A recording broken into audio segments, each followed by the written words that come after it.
The letter arrived on a Tuesday morning in March, delivered by a courier wearing livery Sophia Winters didn't recognize, and she knew before breaking the wax seal that whatever the envelope contained would disrupt the careful equilibrium she had spent 12 months constructing from the ruins of her shattered heart and her demolished expectations about love and partnership, and the foolish belief that a duke who claimed to value her might actually mean such declarations when circumstances tested.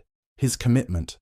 She had been sitting in her studio, the converted warehouse space in an unfashionable London neighbourhood, where rents were cheap enough that a woman supporting herself through art could actually afford 4 walls and decent northern light, working on a portrait commission from Lady Rothwell, trying to capture the particular quality of shrewd intelligence behind the elderly countess's aristocratic features, when her assistant knocked and announced the courier with an urgency that suggested something significant rather than the usual requests for appointments or inquiries about availability. The letter's contents were brief and professionally worded, sent by an agent representing an anonymous client who wished to commission an official portrait from the artist known as S. Whitmore, the mysterious painter whose work had taken London society by storm over the past 8 months through a combination of technical skill and psychological insight that made sitting for a Whitmore portrait feel less like vanity and more like confession. Subjects emerging from the canvas with their masks stripped away to reveal whatever truth lived beneath their carefully constructed social performances. The commission was substantial, twice her usual rate, with an additional fee for expedited completion, and the subject was identified only as a peer of significant standing whose portrait will hang in the National Portrait Gallery alongside other distinguished figures of our age. Sophia's first instinct was to refuse, because anonymous commissions always carried complications, and she had learned through bitter experience that wealthy men who hid their identities usually did so for reasons that would eventually cause her trouble. But her practical side, the part of her that had learned to survive on her own after being cast aside by the man she thought would be her husband, recognized that refusing such a lucrative offer would be foolish when she still owed rent and needed to purchase canvas and pigments that weren't cheap, regardless of how carefully she budgeted. So she sent word back through the courier that she would accept the commission, provided the client agreed to preliminary sessions at her studio, rather than expecting her to travel to some grand house where she would be at a disadvantage, and she waited for a response that came within hours, the agent agreeing to all her terms and scheduling the first sitting for the following afternoon. She spent the intervening time preparing her studio and trying not to think too hard about why she felt such pronounced anxiety about this particular commission, why her hands wanted to shake when she arranged her supplies, and why she couldn't quite settle into her usual pre-session calm that came from knowing she was in control of the space and the interaction, regardless of how elevated her subjects' rank or how substantial their fortune. It was only when she heard the knock at precisely the appointed hour the next day, when she opened the door expecting some aging lord or self-important politician, that she understood her instincts had been trying to warn her about something her conscious mind hadn't wanted to acknowledge.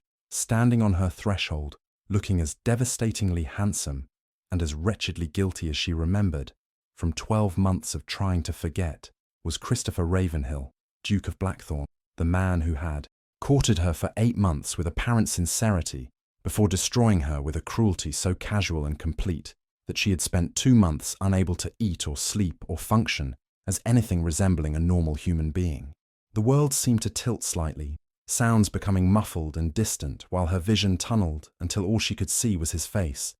Those grey eyes that had once looked at her with warmth she'd believed was love, the strong jaw that was clenched now with obvious tension, the dark hair that still fell across his forehead, in that way she used to find endearing before she learned that affection meant nothing when weighed against his aristocratic expectations and his rigid ideas about what behaviour suited a duchess.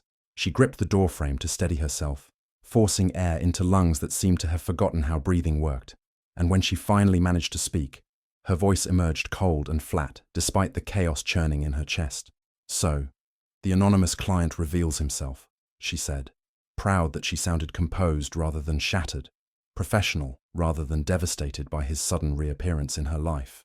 "Did you think I wouldn't recognize your handwriting on the commission request? Or were you simply hoping I'd be too desperate for the money to refuse once I discovered your identity?"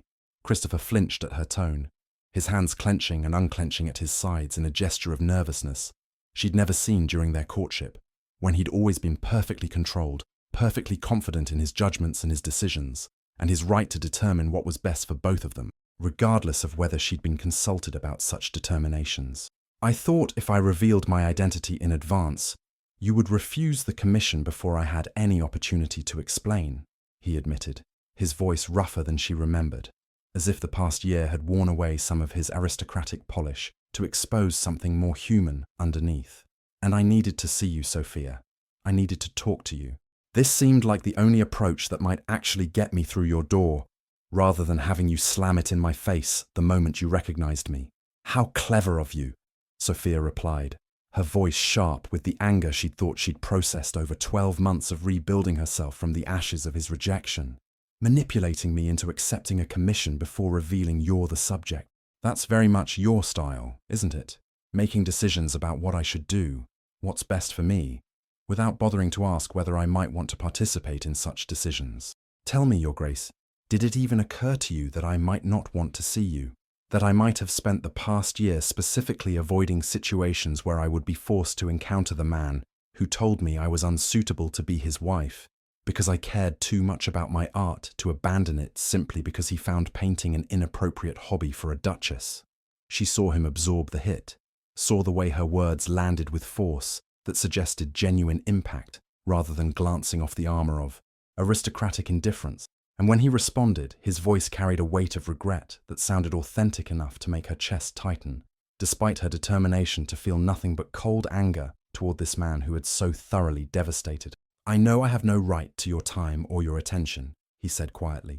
"No claim on your consideration beyond what you choose to grant out of professional obligation, or possibly curiosity about why I would go to such lengths to arrange this meeting, when you have every reason to want nothing to do with me.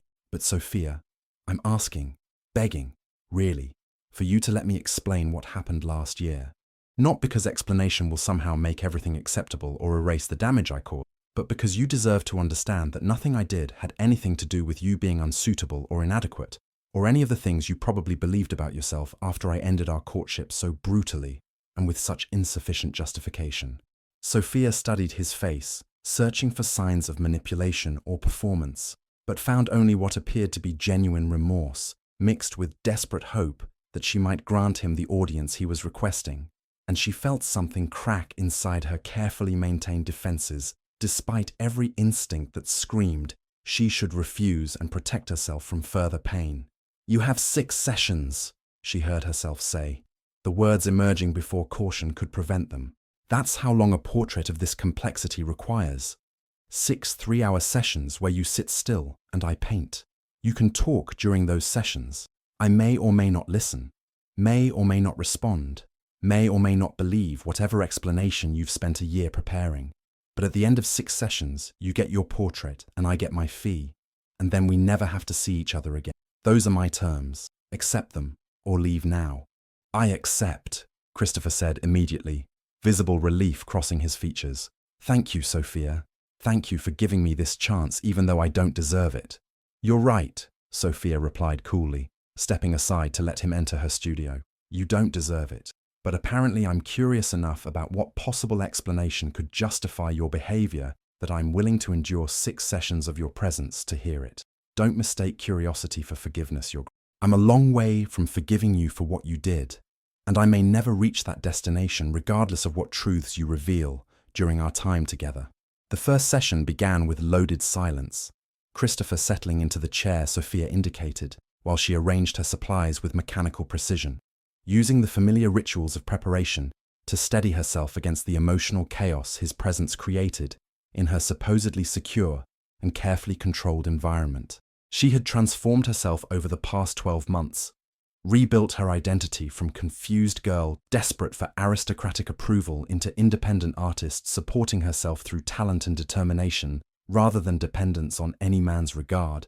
But sitting across from Christopher with charcoal and canvas waiting to receive his image, she felt dangerously close to becoming that devastated girl again, the one who had cried for weeks and couldn't understand what she'd done wrong to, deserved such complete and sudden abandonment. "Where should I begin?"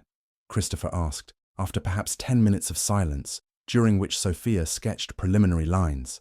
capturing the basic structure of his face, without yet attempting to render the psychological truth that would make the portrait distinctively hers. "Begin wherever you think your explanation actually starts," Sophia replied, without looking up from her work. "Though I'd suggest you be honest rather than constructing some elaborate fiction designed to make you appear noble or justified in your cruelty.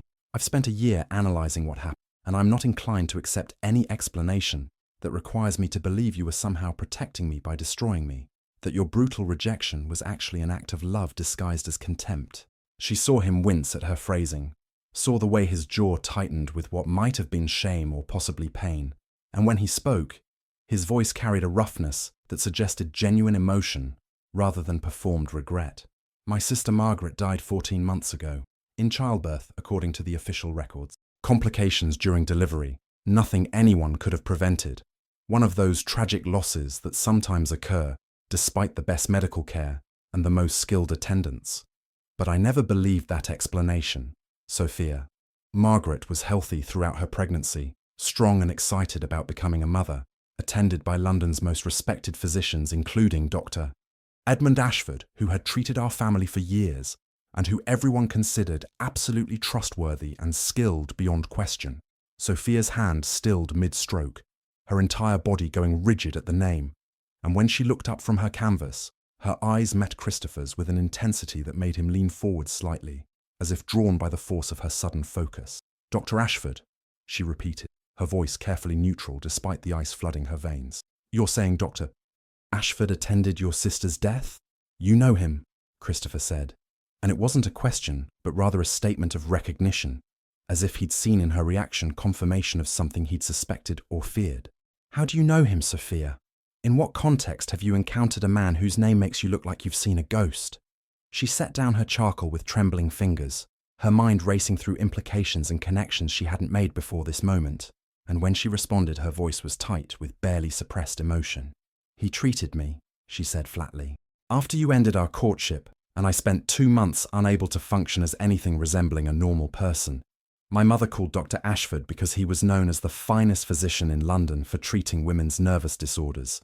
He diagnosed me with hysteria, prescribed laudanum and complete rest, visited me 3 times weekly to monitor my progress and adjust my treatment.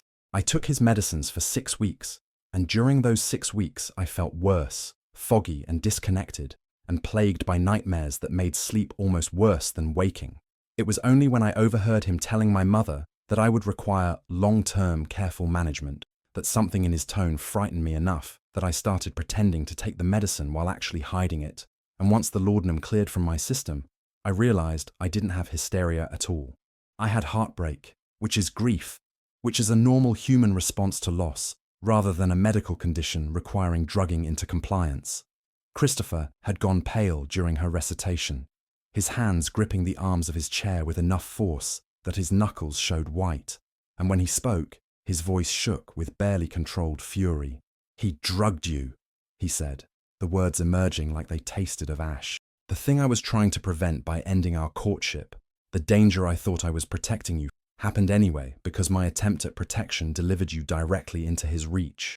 My God, Sophia, if I had known, if I had understood that pushing you away would make you vulnerable to exactly what I feared, then maybe you should have told me what you feared instead of making unilateral decisions about my safety," Sophia interrupted, her voice sharp with the anger she'd been holding back since he first walked through her door. "Maybe you should have trusted me with the truth and let me participate in determining how to respond to whatever danger you perceived, rather than assuming I was too delicate or too foolish to handle difficult information and needed you to manage everything for me like I was a child who couldn't be trusted with adult knowledge." The silence that followed her outburst was thick and uncomfortable, broken only by the distant sounds of London traffic and the ticking of the clock on Sophia's desk, and she used the quiet to study Christopher's face with the clinical assessment she brought to all her portrait work, seeing past the aristocratic handsomeness to the genuine devastation beneath, the recognition that his protective instinct had caused exactly what he'd been trying to prevent. When he finally spoke again, his voice was barely above a whisper. "You're absolutely right," he said, meeting her eyes with an honesty that felt almost painful in its directness. "I should have told you everything. I should have trusted you enough to share what I'd discovered about Ashford. and what I feared he might do to anyone connected to me once he realized I was investigating. But I was terrified, Sophia, genuinely, desperately terrified, that involving you in my investigation would make you a target, that Ashford would hurt you to stop me or to punish me for pursuing justice for Margaret's death.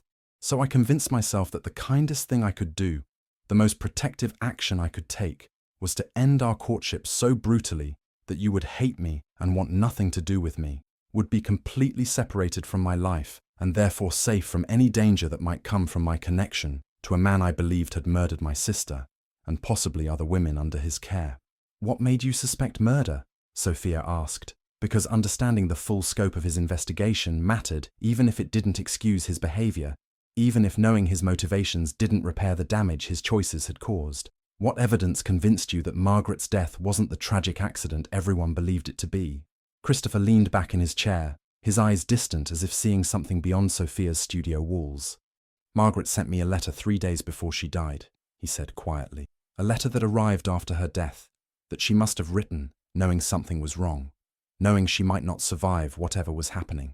In it, she told me she discovered that several women who had been Dr. Ashford's patients had died under circumstances that seemed suspicious when viewed as a pattern, all relatively young, all wealthy, all dying of complications shortly after beginning treatment with. She'd started keeping records, documenting cases, planning to bring her concerns to the medical board. And then she went into labor, and Ashford attended her, and within hours she was dead along with her baby. And I was left with her letter, and the terrible certainty that she'd been killed to silence her before she could expose whatever Ashford was doing. Sophia felt cold spreading through her chest as she listened, as she recognized the pattern Christopher was describing and understood with sick certainty that she had her own list, her own records of women she'd known socially who had died under Ashford's care, deaths she'd noticed, because there had been so many over such a short time, but which she'd dismissed as coincidence, because who was she to question London's most respected physician when she was just a broken-hearted girl recovering from hysteria or heartbreak, or whatever label people wanted to apply to her grief.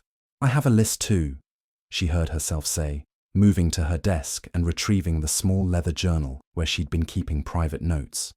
Women I knew, women who died while being treated by Ashford. I started noticing after my own treatment, after I realized something felt wrong about his methods and his manner.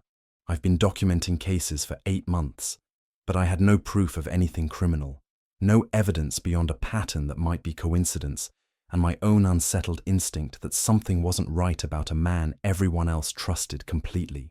She handed Christopher the journal and watched his face as he read through her careful notations, names and dates and circumstances of death, observations about Ashford's treatments and behavior, questions she'd written to herself about why so many women seemed to die or deteriorate under his care when he was supposedly the finest physician in London. When he looked up, his expression combined horror with something that looked like grim vindication, the recognition that her independent observations confirmed what he'd been investigating from a different direction. "We've been tracking the same killer," he said, the words hanging between them like an indictment. "For 8 months, you've been documenting Ashford's victims while I've been trying to gather enough evidence to convince authorities to take action against a man so respected and so well connected that accusations without absolute proof would be dismissed as slander or delusion. And all that time, if we'd been working together, if I hadn't pushed you away in some misguided attempt at protection, we might have already stopped him. We might have saved lives, Sophia. But I chose to isolate you instead of trusting you, and my choice may have cost women their lives, because I couldn't see past my own fear long enough to recognize that you were strong enough to handle the truth and capable enough to help, rather than needing to be shielded like you were made of glass that would shatter at the first sign of difficulty." Sophia set down her charcoal entirely, abandoning any pretense of working, while this conversation demanded her full attention. And when she spoke, her voice carried the weight of 12 months of accumulated pain and anger and the slow rebuilding of self-worth that his rejection had nearly destroyed. "I understand now why you did what you did," she said carefully. "I understand that you believed you were protecting me, that your brutal rejection was motivated by fear for my safety rather than by any actual assessment that I was unsuitable to be your wife. But Christopher, understanding your motivation doesn't make your choice acceptable.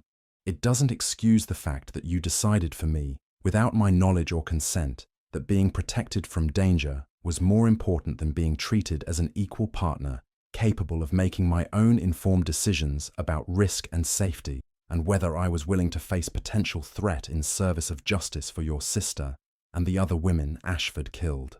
You treated me like a child or a possession, rather than like an adult woman with agency and intelligence, and the right to participate in determinations that affected my life as much as yours. I know, Christopher said, and the absolute absence of defensiveness in his voice suggested he'd already reached these conclusions himself during the year they'd been apart, had already recognized the fundamental flaw in his approach, and was seeking not to justify his behavior, but simply to ensure she understood what had motivated. I know I treated you with disrespect, disguised as protection. I know I violated your autonomy by making major decisions without your input, and I know that explanation doesn't repair damage or erase pain, or give you back the year you spent believing you were somehow inadequate when the truth was that I was the inadequate one, too afraid and too arrogant to trust you with difficult information or to believe you were strong enough to handle danger if it meant working together toward justice, rather than being artificially separated for your supposed safety. The admission settled between them like something physical, and Sophia found herself studying Christopher's face with new attention, seeing not just the aristocratic features that had first attracted her, but the genuine transformation that a year of guilt and recognition had apparently worked on his character and his understanding. What happened to Ashford? She asked. Because if Christopher had spent a year investigating, then surely his efforts had reached some conclusion, had produced some result that justified or at least explained why he was here now, rather than still maintaining the protective distance he believed necessary for her safety. He's been arrested, Christopher said, visible relief crossing his features. 3 weeks ago, I finally gathered enough evidence, medical records showing systematic patterns, testimony from other families who lost women under his care, financial documents proving he'd been benefiting from patients' deaths through various inheritance schemes, to convince the authorities to act. He's awaiting trial for murder, and he'll hang if the evidence holds. Which it will, because the pattern is undeniable once you know to look for it. He can't hurt anyone anymore, Sophia.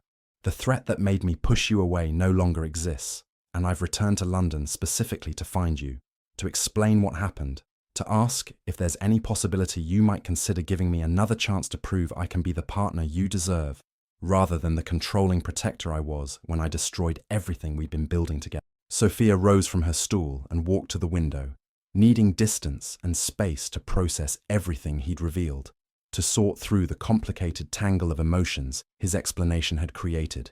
Relief that Ashford was no longer a threat, vindication that her instincts about him, anger that Christopher's protection had delivered her into exactly the danger he'd been trying to prevent, and underneath it all, a stubborn, persistent love for this flawed man who had hurt her terribly, while believing he was saving her. I don't know if I can forgive you, she said, without turning around. I don't know if understanding your motivation is enough to overcome 12 months of pain and the fundamental breach of trust that came from you making such enormous decisions about our relationship without my knowledge or participation. And I certainly don't know if I'm willing to risk trusting you again when you've already demonstrated that your protective instinct overrides your respect for my autonomy whenever you perceive conflict between my safety and my agency. I'm not asking for forgiveness today, Christopher replied, and she heard him rise from the chair, heard his footsteps as he crossed the studio to stand behind her, though he didn't touch her or crowd her space. I'm asking for the opportunity to prove through sustained action rather than words that I've learned from my mistakes, that I understand what I did wrong and why it was wrong, and that I'm capable of building the kind of partnership you deserve where decisions are made together rather than for you. I'm asking for time, Sophia. Time to demonstrate that the man standing here now is different from the man who hurt you a year ago. That growth and recognition have actually changed me, rather than simply making me better at performing remorse without genuine transformation underlying the performance. She turned to face him, studying his expression for signs of manipulation or insincerity, but finding only what appeared to be genuine commitment to the difficult work of earning back trust he'd so thoroughly shattered. How would this work? She asked carefully. You can't just court me again like nothing happened. like we're starting fresh without the history of your abandonment and my year of rebuilding myself from the wreckage you created. And I'm not the same person I was when we were together before. I've built a career as S. Whitmore. I've established my independence. I've learned to value my art and my autonomy more than I value aristocratic approval, or the security of marriage to someone who might love me, but who also might decide at any moment that he knows better than I do what's good for me. I know you've changed, Christopher said quietly. I can see it in your work, in the way you carry yourself, in the fact that you're supporting yourself through your talent, rather than waiting for some man to rescue you from financial precarity. And I'm not asking you to give up anything you've built, Sophia. I'm asking if you'll let me support your independence rather than trying to suppress it, if you'll allow me to prove that I can celebrate your success as S. Whitmore, rather than feeling threatened by your career or your visibility, or your refusal to conform to narrow expectations about what behavior suits a duchess. I want to be your partner, not your keeper. But I understand that actions speak louder than words, so I'm asking for time to demonstrate commitment rather than simply professing intentions that may or may not translate into actual change. The remaining 5 portrait sessions unfolded over 3 weeks, during which Christopher and Sophia circled each other through careful conversation and loaded silence, gradually building something fragile and tentative from the ruins of what they'd had before, though neither quite trusted that reconstruction would hold weight or weather difficulty when tested by circumstances beyond the controlled environment of Sophia's studio. Christopher told her everything about his investigation of Ashford, the months of gathering evidence, the frustration of authorities who dismissed his concerns about a respected physician, the careful documentation that finally made prosecution possible, the satisfaction of knowing that justice would be served for Margaret and the other women whose deaths had been attributed to natural causes when they'd actually been murdered. And Sophia told him about her year of transformation, the decision to pursue art professionally rather than simply as private hobby, the creation of S. Whitmore as professional identity that protected her privacy while establishing her reputation, the slow building of career and confidence that had proven she could survive and even thrive without him, despite how thoroughly his rejection had initially devastated her. But beneath these surface conversations ran deeper currents of emotion neither was quite ready to fully acknowledge. Christopher's guilt about the year Sophia had spent believing herself inadequate, Sophia's residual hurt about being treated as someone who needed management rather than partnership, the mutual recognition that whatever they built going forward would have to be fundamentally different from what they'd had before if it was going to succeed where the previous iteration had failed so spectacularly. And as Sophia painted, the portrait taking shape on her canvas revealed truths about Christopher that went beyond technical rendering of features. She captured the haunted quality in his eyes that came from carrying guilt about his sister's death and his failure to protect Sophia, the tension in his jaw that spoke to determination mixed with uncertainty about whether he could actually change patterns so deeply ingrained, the vulnerability that showed through despite his aristocratic training in maintaining composed facades regardless of internal chaos. It was during the 5th session, when the portrait was nearly complete and their time together was approaching its contracted conclusion, that Christopher brought up the subject they'd been carefully avoiding since that first explosive conversation about his investigation and her inadvertent encounter with the danger he'd been trying to shield her from. "There's going to be a trial," he said, breaking the comfortable silence that had developed while Sophia worked on capturing the particular quality of light across his face. "Ashford has been formally charged with 7 counts of murder, and the prosecution is building their case based on medical record, witness testimony, and the pattern evidence you and I both documented independently. They want me to testify about Margaret's death and the letter she sent before she died. And Sophia," he paused, his voice becoming more tentative, "they want you to testify too, as a surviving victim who can describe his methods and his manner, who can provide evidence that his treatments were harmful rather than helpful, who can contradict his defense that he was simply a skilled physician doing his best to help women with legitimate medical conditions." Sophia's hand stilled mid-brushstroke as she processed what he was asking. Not asking, really, but informing her that the investigation she'd contributed to would require her to participate publicly in ways that would expose her identity and her history and the fact that she'd been treated for hysteria or heartbreak or whatever label the defense attorneys would try to apply to undermine her credibility. Testifying means acknowledging publicly that I was his patient, she said slowly. It means admitting that I spent 2 months barely functional after our courtship ended, that I was diagnosed with hysteria and treated with laudanum, that I'm the rejected almost bride of a duke who apparently found me so unsuitable that he ended our engagement with brutal efficiency. The defense will use all of that to paint me as emotionally unstable, as someone whose testimony can't be trusted because I'm just a hysterical woman holding grudges and seeing patterns that don't exist, because my delicate female mind can't distinguish between normal medical practice and some elaborate murder conspiracy. I know, Christopher said quietly.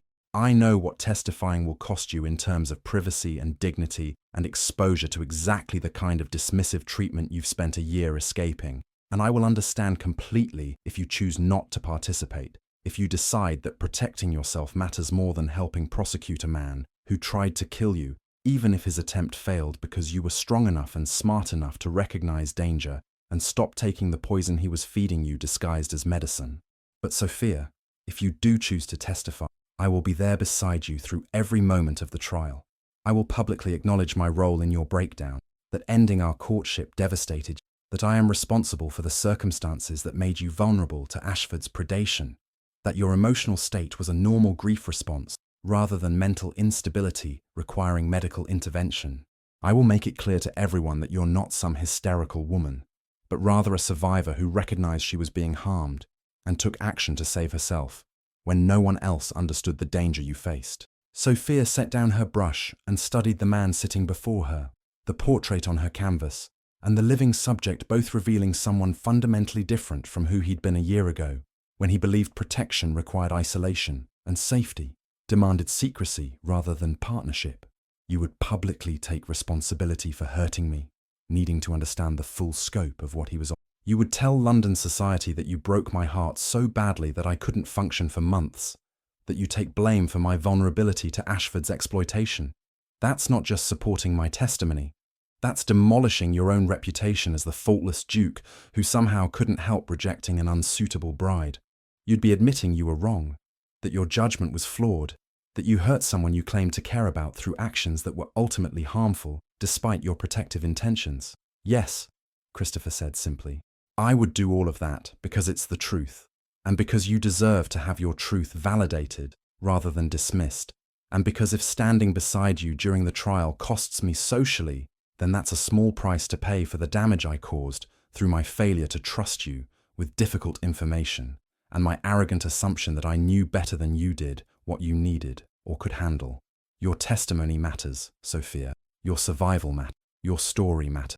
And I will make sure everyone understands that, regardless of what it costs me personally or professionally, to ensure your voice is heard and believed, rather than dismissed as the ravings of some scorned woman inventing conspiracies to explain away her own romantic failures. She studied his face for a long moment, seeing sincerity rather than performance, recognizing that he meant every word and would follow through on his promises, because something fundamental had shifted in him during their year apart. Some recognition had taken root about what partnership actually required, versus what his previous assumptions about protection had led him to believe.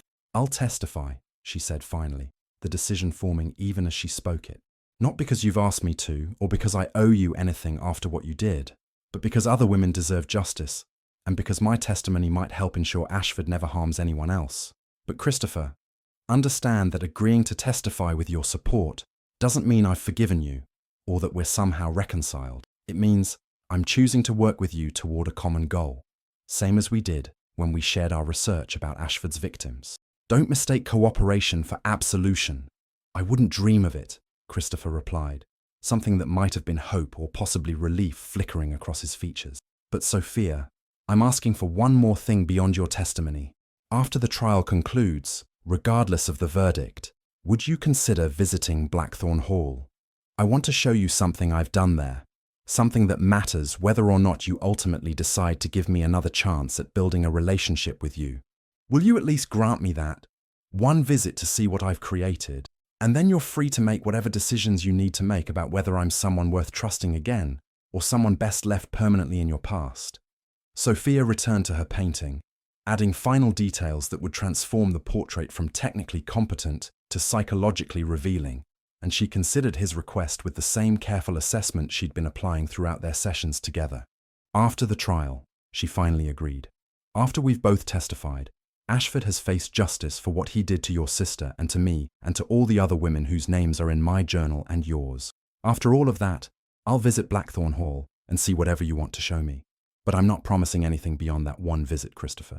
Don't build expectations about reconciliation or forgiveness, or us somehow picking up where we left off as if the past year didn't happen, and your choices didn't have real consequences that changed both of us in ways that can't simply be undone through good intentions and belated recognition of mistakes.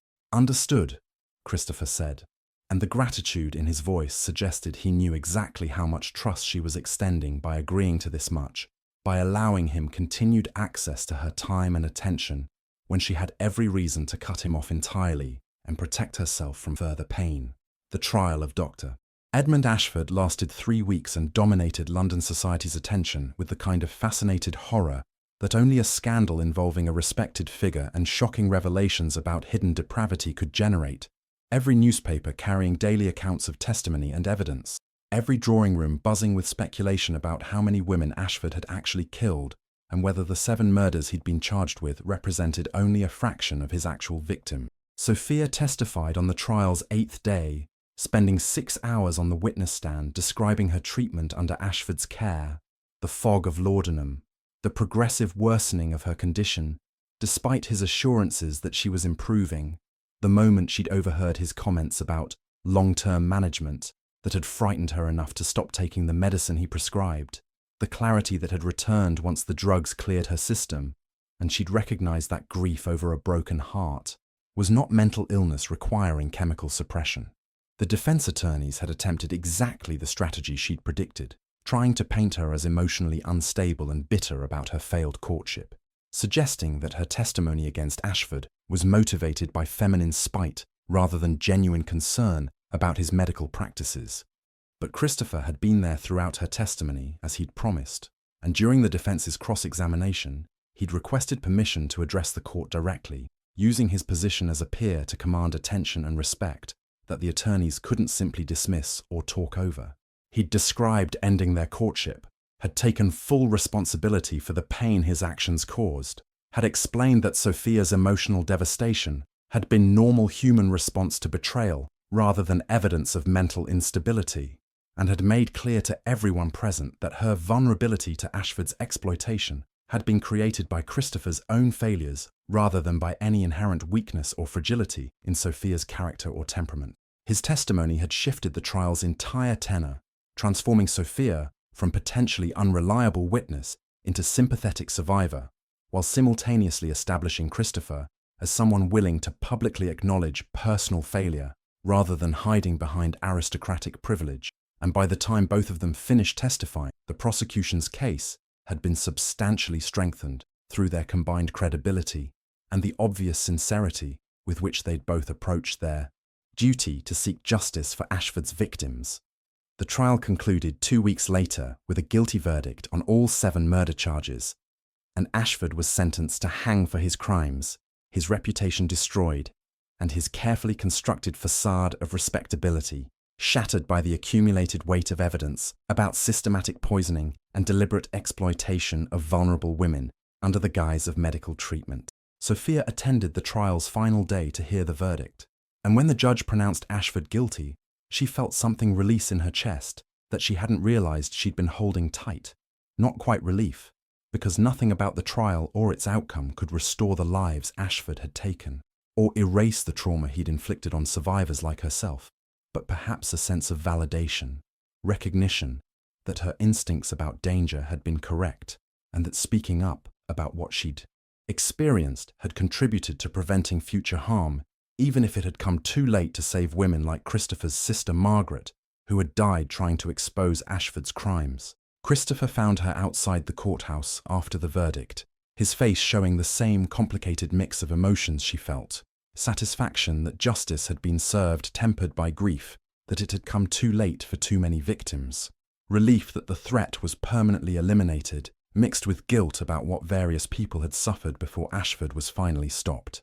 "Thank you," he said quietly, the words carrying weight beyond simple courtesy. "Thank you for testifying despite the personal cost, for having the courage to describe publicly what Ashford did to you, for being willing to stand in front of London society and acknowledge vulnerability when you could have easily protected yourself by staying silent and letting other witnesses carry the burden of proof.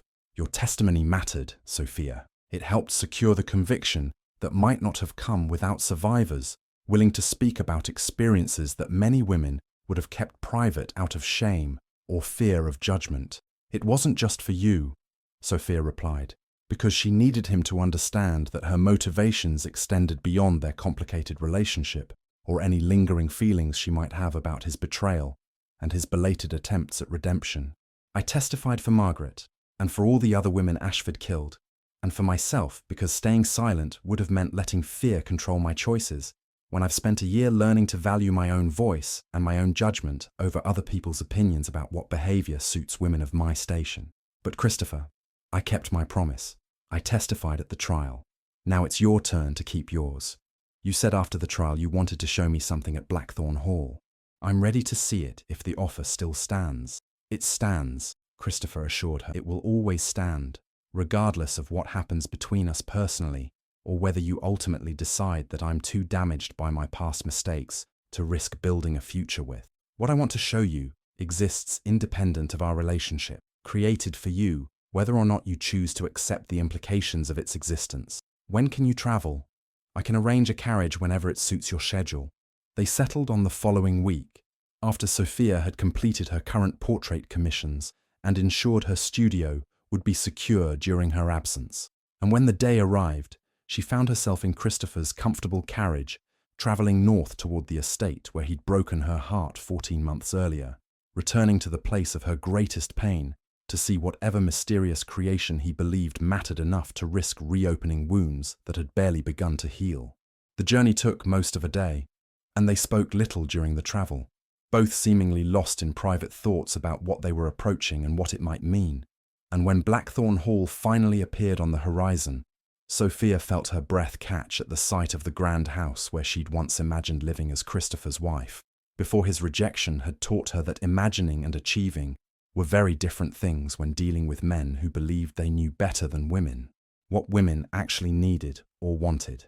Christopher didn't take her to the main house when they arrived, but instead guided her around to the estate's eastern wing, where a separate building stood slightly apart from the primary structure, its large windows and northern exposure immediately identifying it as a studio space even before he opened the door to reveal what he'd created inside.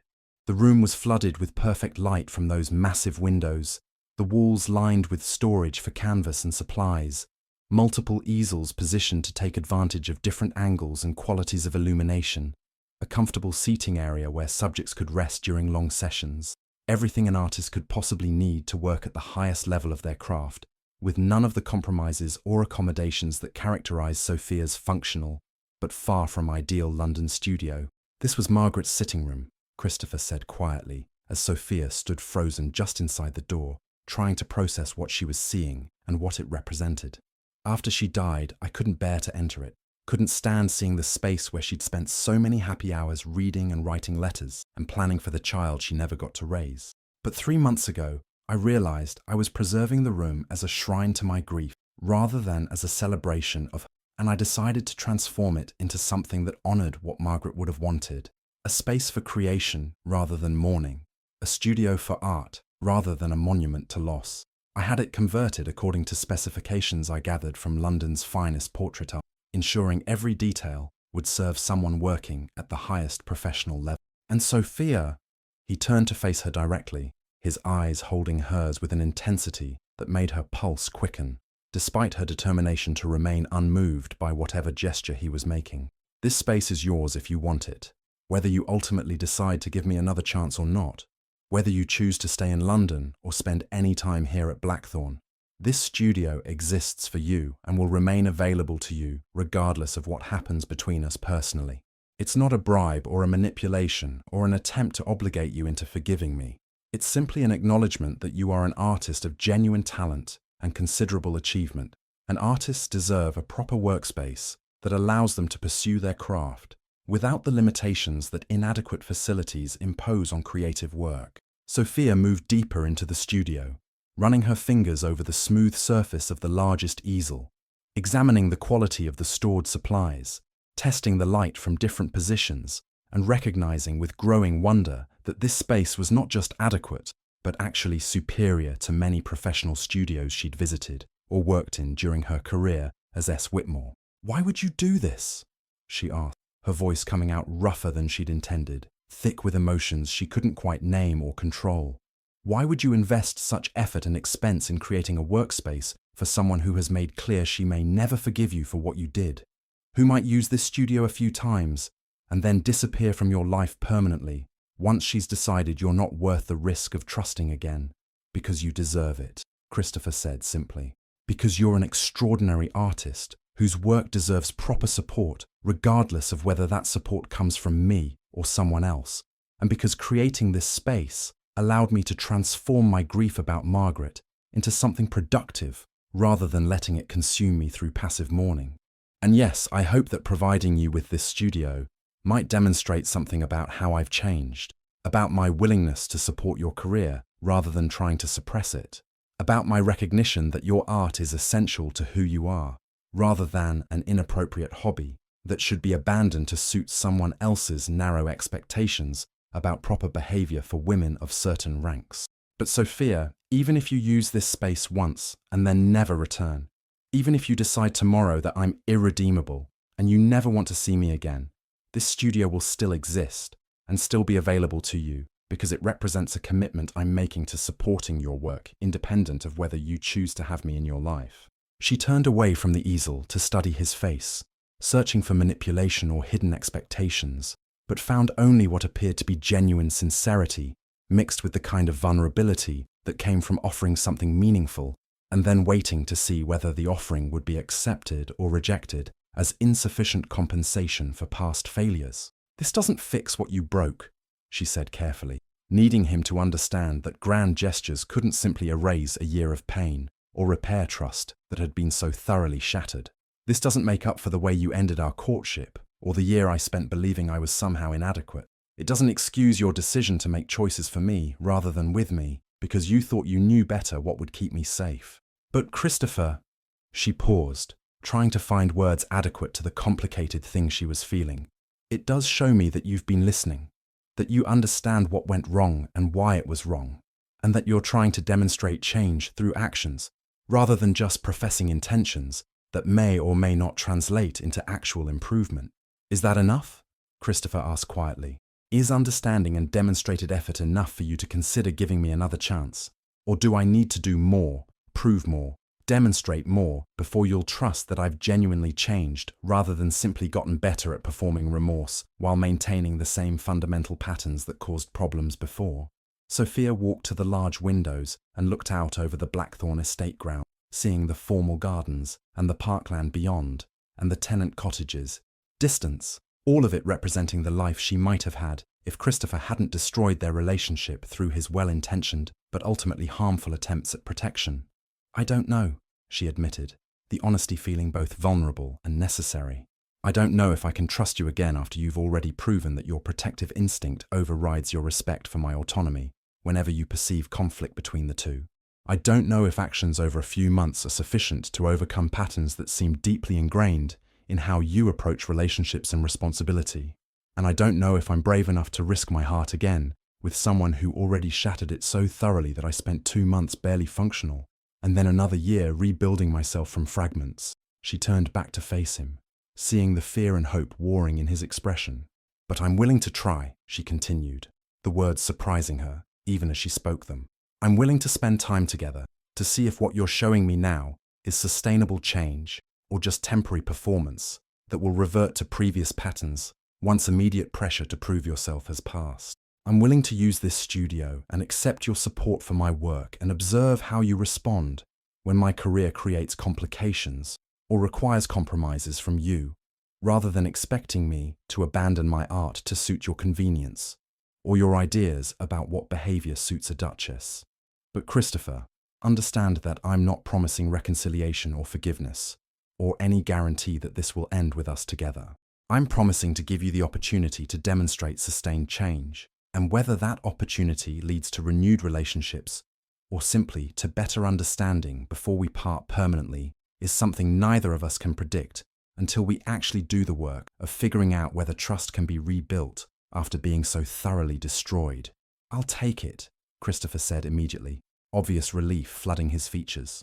I'll take whatever time you're willing to give me, whatever opportunity you're offering, and I'll spend every moment proving through consistent action, rather than words, that I've learned what partnership actually means versus what I mistakenly believed it meant, when I thought protection required isolation and safety demanded secret. Thank you, Sophia. Thank you for being brave enough to risk being hurt again, when I've already proven myself capable of causing such devastating pain.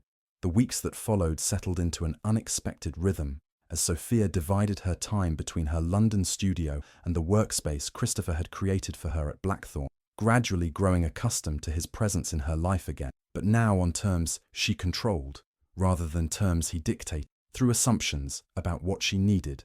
He supported her work without trying to manage it, celebrated her successes without trying to diminish them, consulted her about decisions rather than making unilateral determinations, and generally demonstrated through daily action the kind of partnership she'd needed a year earlier, but which he'd been too afraid and too arrogant to provide when his protective instinct was overriding his respect for her autonomy. She watched him carefully during this period, looking for signs that his apparent transformation was temporary performance rather than genuine change, but found instead consistent evidence that something fundamental had shifted in how he approached relationship and responsibility, some recognition that loving someone meant supporting their choices rather than making choices for them, even when such support required accepting risk or discomfort. And gradually, so slowly she barely noticed it happening until she was already well into the process, Sophia felt her anger and hurt beginning to soften into something more complicated. Not quite forgiveness, because forgiveness required a conscious decision she wasn't ready to make, but perhaps the beginning of trust that maybe, possibly, Christopher had actually learned from his mistakes, rather than simply becoming better at hiding patterns that would inevitably resurface when tested by difficulty. The proposal came 6 months after the trial, after half a year of Christopher consistently demonstrating the kind of partnership Sophia had needed all along, after enough time had passed that she could distinguish between temporary performance designed to win her back and genuine transformation that had become integrated into who he was as a person, rather than simply how he behaved when under scrutiny.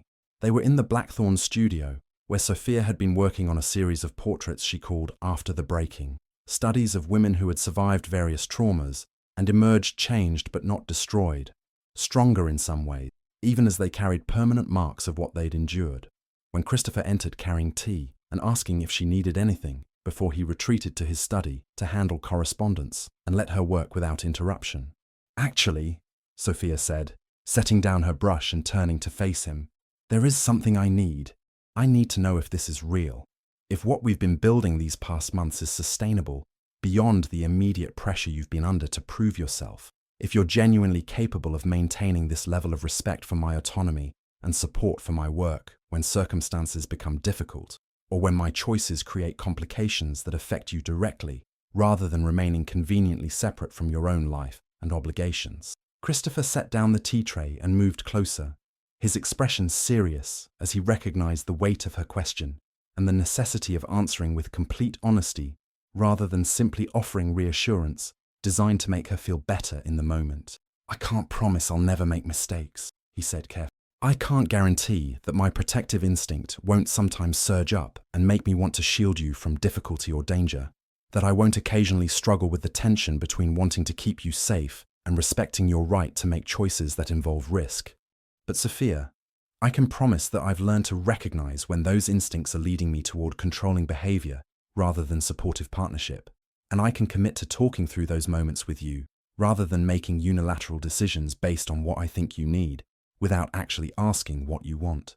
I'm not perfect, and I never will be, but I am fundamentally different from who I was when I broke your heart, and that difference is permanent rather than performed, because it comes from genuine understanding rather than temporary recognition that I needed to change to win you back." "Then ask me," Sophia said quietly, recognizing that they'd reached the moment when a decision needed to be made, when the careful rebuilding they'd been engaged in for 6 months needed to either solidify into commitment or acknowledge that reconstruction was impossible despite best efforts from both parties. Christopher understood immediately what she meant, and he knelt before her in the studio light, taking her paint-stained hands in his with a gentleness that communicated both desire and respect for her autonomy. "Sophia Winters," he said, his voice steady despite the obvious emotion underlying his words. "Artist, survivor, the woman who rebuilt herself from ashes I created, and then was brave enough to give me another chance I absolutely didn't deserve. Will you marry me? Not as the girl you were when I first courted you, not as some diminished version of yourself that suits my convenience or my ideas about proper behavior, but exactly as you are right now, independent, accomplished, unwilling to accept anything less than genuine partnership from someone who claims to love you. Will you marry me and let me spend the rest of my life proving that I understand what love actually means, that I'm capable of supporting your freedom rather than trying to cage it, that I can celebrate your strength rather than feeling threatened by it?" Sophia studied his face for a long moment, seeing sincerity and vulnerability, and the kind of humility that came from having failed catastrophically, and then having to rebuild not just relationships, but fundamental understanding of what a relationship required. "Yes," she said finally, the word emerging with more certainty than she'd expected. "I'll marry you, not because you've somehow erased the past or made up for what you did, but because I believe you've genuinely changed, and because I love who you've become through the painful process of learning from your mistakes. I'll marry you, Christopher Ravenhill, and we'll build something new together, something based on partnership and honesty and mutual respect, rather than on protection and secrets, and one of us thinking we know better than the other what's good for us. But understand that I'm keeping Whitmore, keeping my career, keeping my independence, and you're going to have to learn to live with having a wife who's more visible and more controversial and more herself than any Duchess Blackthorn Hall has probably ever seen." "I'm counting on it," Christopher said, pulling her into his arms and kissing her with the kind of restrained passion that suggested he was holding himself back out of respect for the careful boundaries they'd been maintaining during their rebuilding period. "I don't want a conventional Duchess who performs propriety and suppresses herself to suit social expectations. I want you, stubborn and talented, and unwilling to accept diminishment from anyone, including me, especially me. I want the woman who testified against Ashford despite personal cost, who built a career from nothing when I tried to take away the art that defined you, who was brave enough to give me another chance when I'd already proven myself capable of devastating betrayal. That's who I'm marrying, Sophia. Not some imagined perfect version, but the real complicated actual person. Paint-stained hands and..." They married quietly 3 months later in Blackthorn's chapel, Sophia wearing a dress she'd designed herself that scandalized Christopher's more conventional relative, but which perfectly captured who she was. Artistic, unconventional, entirely herself, rather than performing some role she'd been assigned by birth or marriage. The portrait Christopher had commissioned hung in the National Portrait Gallery as planned, and beside it was placed one of Sophia's self-portraits from her After the Breaking series, the 2 paintings telling a story about damage and repair, about mistakes and growth, about 2 people who had hurt each other and then done the difficult work of actually changing, rather than simply professing intentions while maintaining harmful patterns. And years later, when people asked Sophia about her marriage to the Duke of Blackthorn, about how she'd managed to maintain her career and her independence while also being a duchess, she would smile and say simply that she'd married someone who understood that love meant supporting freedom rather than restricting it, who had learned through painful experience that partnership required trust even when trust felt risky, who had proven through sustained action that he could be the person she needed rather than insisting she become the person he'd initially wanted. "He broke me once," she would say when pushed for details, "but he also learned from breaking me, learned enough that when I was finally ready to try again, he'd become someone worth trusting with the pieces. And that's the difference between a first chance and a second chance. The second time around, you both know exactly how badly things can go wrong, and you choose each other anyway because you believe together you can do better than you did apart."